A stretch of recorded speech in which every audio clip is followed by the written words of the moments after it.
Сәлем, мен сіздерге бүгін жарты сағатта дайын болатын лимон қосылған күлшені қалай жасалу жолын ұсынбақшымын. Қалай жасалу жолын видеоның соңына дейін қараңыз.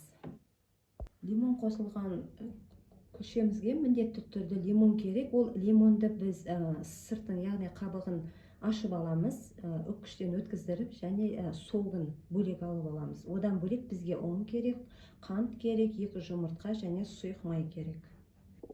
Алдымен 2 жұмыртқамызды ыдысқа салып аламыз және үстіне қантымызды қосып, венчикпен екеуін араластырып алатын боламыз.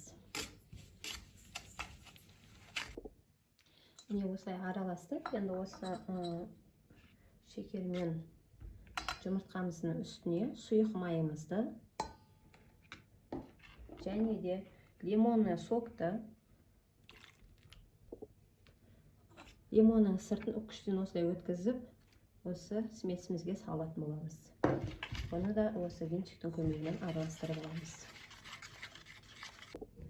Енді ұнымыздың үстіне қопсытқышымызды саламыз. Ұнды міндетті түрде електен өткіземіз. Мен барлық маслатлардың өлшемдерін видео соңында описание бөліміне жазып кететін боламын.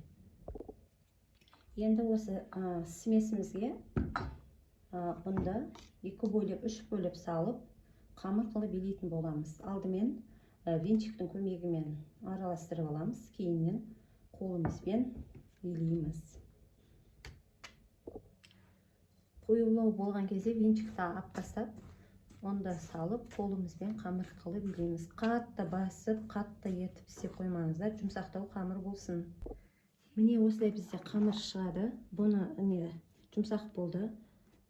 Қойып тұндырудың қажеті жоқ. Кішкене ұн себеміз де қолымызбен бөліп, сахарный пудраға бетіне сеуіп алатын боламыз.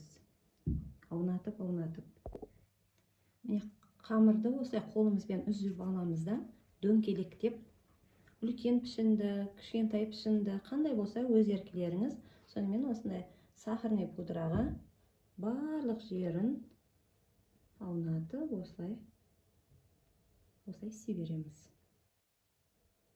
Толық сонымен формамызға астына пергамент қағаз салып, осылай барлық қоя береміз. Міне менде толық дайындап алдым. Енді осыны ысып тұрған пеште 15 минут, 18 минутқа салып алатын боламын. Міне менің лимон қосылған печеньем дайын, өте әдемі шықты.